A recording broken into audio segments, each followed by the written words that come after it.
ये बिल्कुल एक संभावना है कि कोई अपना रूप बदल सकता है अगर वो चाहे तो।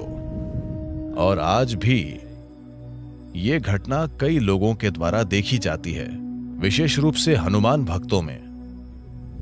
तंत्र विज्ञान के कई पहलू हैं। एक वेद इसके लिए समर्पित है।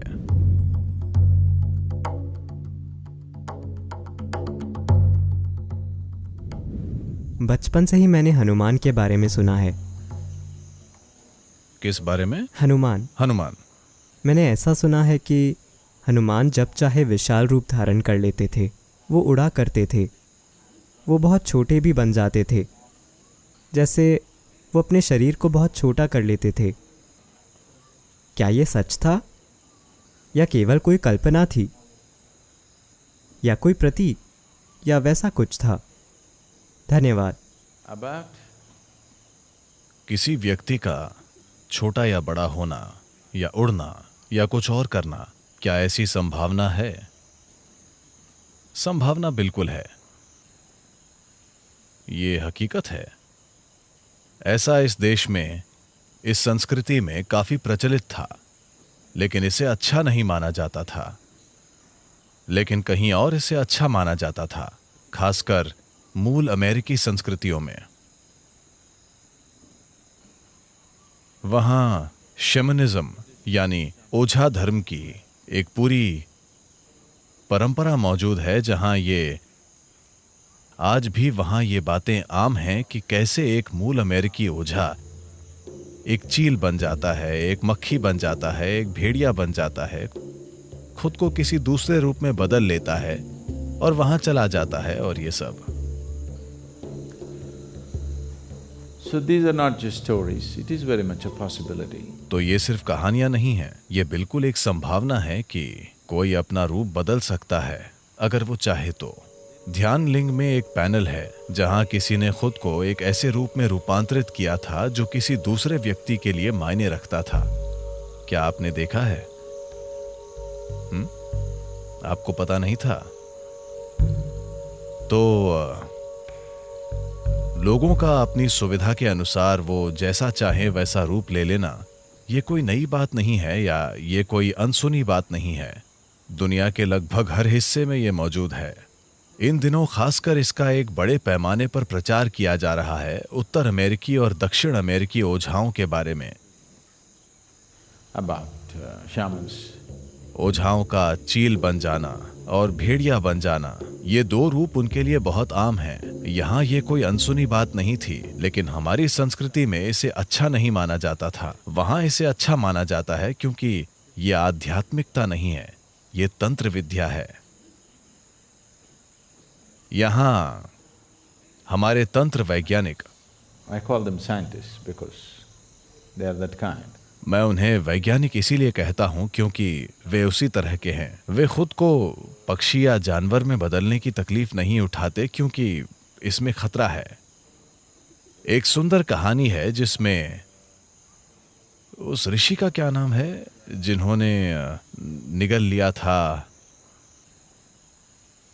क्या आप जानते हैं मैं किसकी बात कर रहा हूं? अश्विनी कुमार, और वो उनके पास कुछ सीखने गए थे।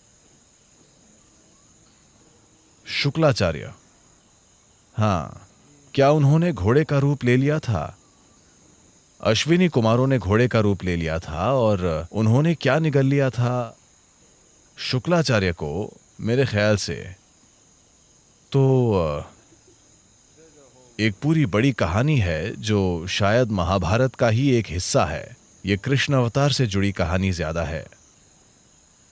तो इतिहास में इस तरह की कई घटनाएं मौजूद हैं, और लेकिन इसे चीजें करने का निचले स्तर का तरीका माना जाता था, क्योंकि जब आप कोई और रूप ले लेते हैं तो इस शरीर को सुरक्षित रखना होता है और इसका हमेशा दुरुपयोग हो सकता है। तो ऐसी घटनाएं हुई हैं जहां किसी ने अपने शरीर को थोड़ी सुरक्षा के साथ वहां छोड़ दिया, और मान लीजिए वो एक चील बन गए और कुछ समय के लिए उड़ते रहे, लेकिन जब वो चील वापस आई तो शरीर वहां नहीं था। तो अब वो चील क्या करेगी? चील आकर यहां बैठती है और कहती है, मैं एक योगी हूं। दयनीय स्थिति है ना। चूंकि आप उड़ नहीं सकते, इसलिए आपको लगता है कि चील होना एक बड़ी बात है। चील होना कोई बड़ी बात नहीं है। हालांकि वो ऊंची उड़ती है, पर वो हर समय नीचे देखती रहती है। यहां बैठकर ऊपर देखना ज्यादा अच्छा है, ऊपर जाकर नीचे देखने के बजाय। वाकई। तो यहां तंत्र वैज्ञानिकों ने दूसरी तरह के तरीके विकसित किए, यानी वो खुद कोई दूसरा रूप नहीं लेते, वो दूसरे रूप चुनते हैं और उन्हें ऐसा बना देते हैं कि वो एक खास तरह से काम करें। वो कोई जानवर चुनते हैं, आमतौर पर एक जानवर जिसका बहुत इस्तेमाल होता है वो है मुर्गी। अरे आपको लगता है कि वो बेकार चली गई? तो वे उसके जीवन को, वो मुर्गी जवान और जीवंत होनी चाहिए, न कि पकी हुई। तो मुर्गी की जान निकाल दीजिए और उस जीव रूप का उपयोग अपने कुछ काम करवाने के लिए कीजिए। बजाय इसके कि आप मुर्गी का शरीर धारण करें, आप नियंत्रित तरीके से उस मुर्गी से चीजें कराते हैं। रिमोट कंट्रोल मुर्गी, ठीक है? एक रिमोट कंट्रोल मुर्गी खुद आपके मुर्गी बन जाने से बेहतर है ना? क्योंकि आपके मुर्गी बनने में खतरा है। आप अपना शरीर छोड़कर गए, आप एक मुर्गी के रूप में बाहर गए और कुछ करने की कोशिश की और आप किसी की तंदूरी चिकन बन गए। तो उन्होंने उन्हीं चीजों को करने के लिए बेहतर, ज्यादा परिष्कृत तरीके विकसित किए। क्या यह संभव है? क्या हनुमान का छोटा बड़ा बनना संभव है? बिल्कुल संभव है।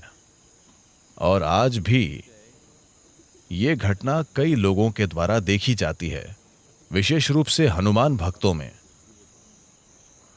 हनुमान के भक्तों के बीच रूप बदल लेना आज भी एक बहुत सामान्य बात है, क्योंकि उन्होंने ये चलन शुरू किया था।